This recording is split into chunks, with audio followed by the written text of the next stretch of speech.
Theory of constraints, okay?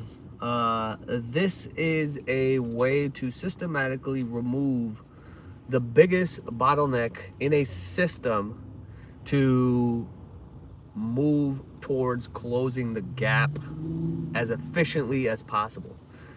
What this is doing, and this is often used in business, but you can use it for anything, just like we're going to use it for fat loss.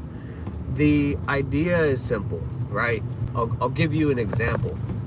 We have a store right there which was not doing too great, and there was some issues that had happened where people could not easily access the store, and so the sales dropped. And so I was like, okay, what is the biggest bottleneck right now?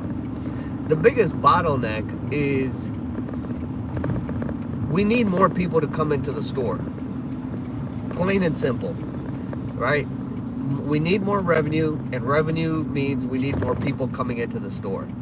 So what can I do to address that bottleneck? All right, so we made a plan. So that's all I was concerned about at that point.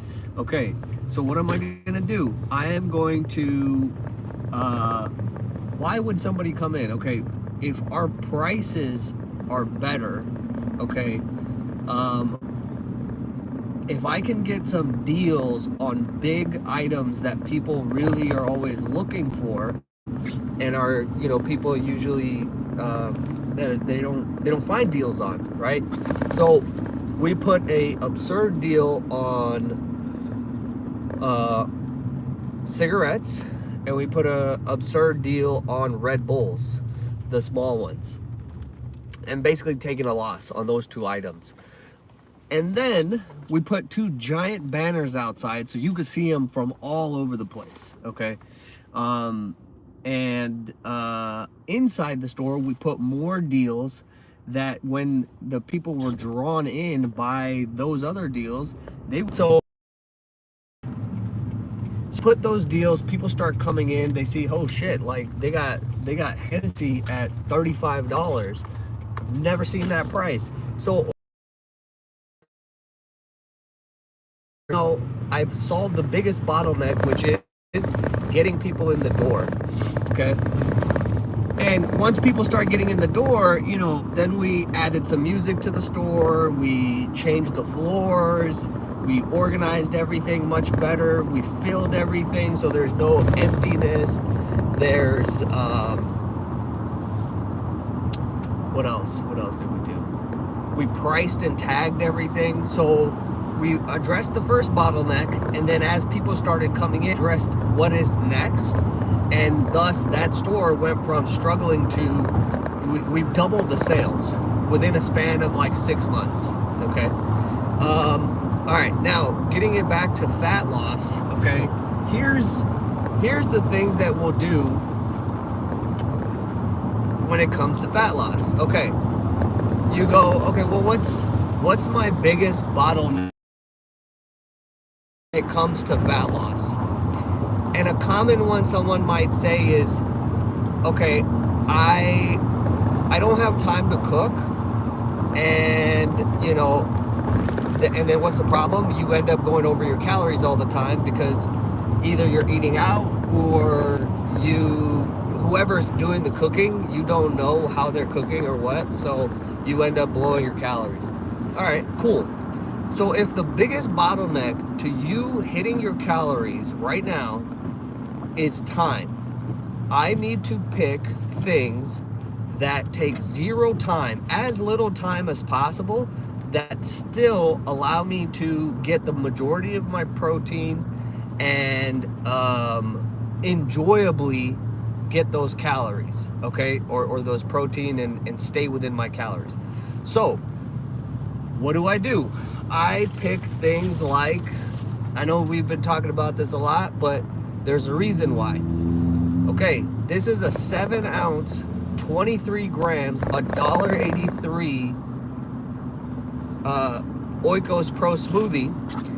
And cool, if I just grab a case of those, and I have 4 of those every morning over the first few hours, I'm already at 100 grams of protein and I have plenty of room to stay within my calories. Okay, cool, that's an option. What about, okay, an Instant Pot? That takes 0 time. And you can't mess it up. So I just throw my stuff in the thing, press the meat button. 40 minutes later, you got perfectly cooked meat. Okay, chicken, steak, whatever you want. So that's how we address those constraints. Usually people don't think about it like this. They're like, oh my God, I got to do this, I got to do that, I got to work out. No. Dial it in to what is the biggest bottleneck for your fat loss and address that. And then watch the changes and the progress start to happen. Okay. So, and I highly recommend, if you are trying to lose fat right now, I would be like, okay, go do the burrito diet. Okay. The burrito diet was literally something that came out of, like, this is how I would look at things, and it came out of that. And so the burrito diet takes almost no time.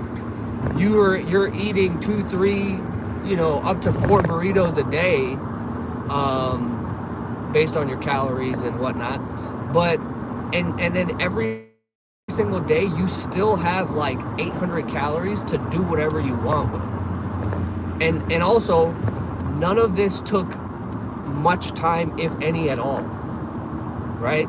So I'm almost complete with the burrito diet book, but those are the principles that's based off of.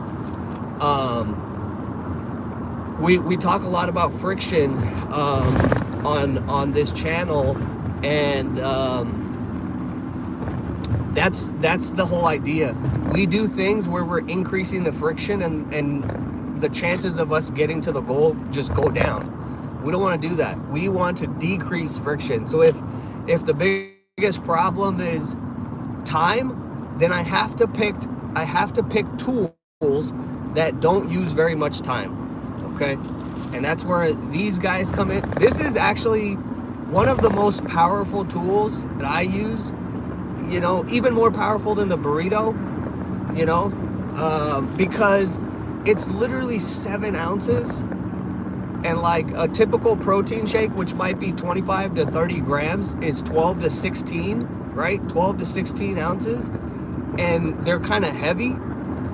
This is like, it just goes down like a shot, since it's like so light, right? And refreshing. But anyways, that's the method. Now let's take it one step further, and I'll go, okay, I addressed the calorie portion, and that was my biggest bottleneck. All right, okay, you will start to see fat loss accelerate at that point by that alone. Then you go, okay, what's the next bottleneck? Okay, I don't have time to work out. Okay, cool. Well, so again, we need to pick things that don't require a lot of time, that don't require a lot of stuff. Okay, and one of those might be, well, we take a 2-pronged approach to this, because we want to get our steps, because that's an easy way to speed up our fat loss. So on the step side of things, also good for your heart. And you don't realize how important your heart is until you have problems with your heart, or your cardiovascular system. But for the steps part, okay, so I don't have time. Simple thing. One of the, like, can I find any time that is currently being wasted? It's like you open your phone and you go, oh, I have 4 hours of screen time every day. All right, sweet.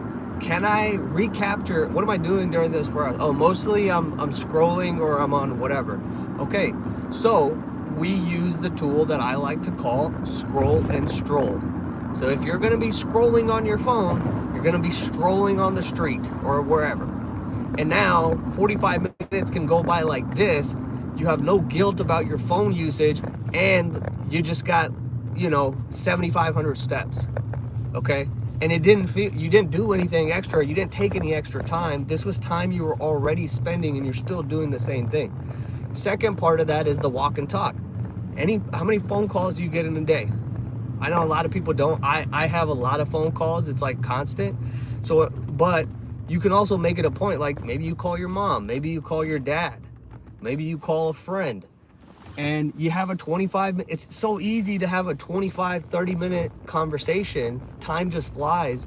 Next thing you know, you got 3,500, 4,000 steps, right?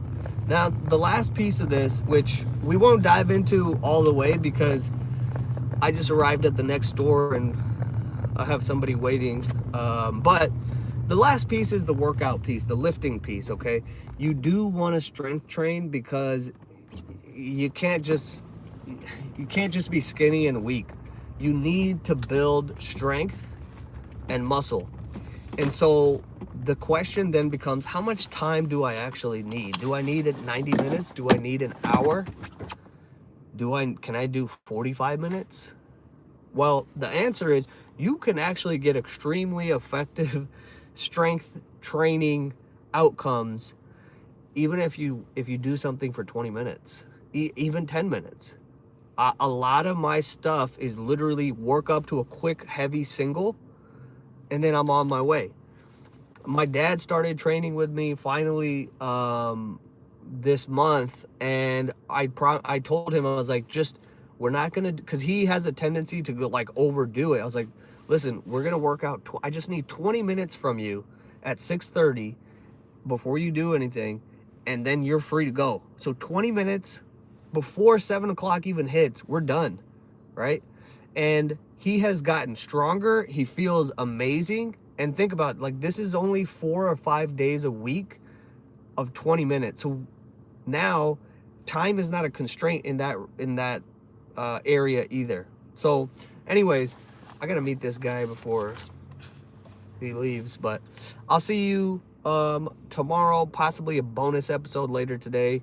But for now, Google and look up theory of constraints and see how you can apply these ideas to make your fat loss and health a better ride.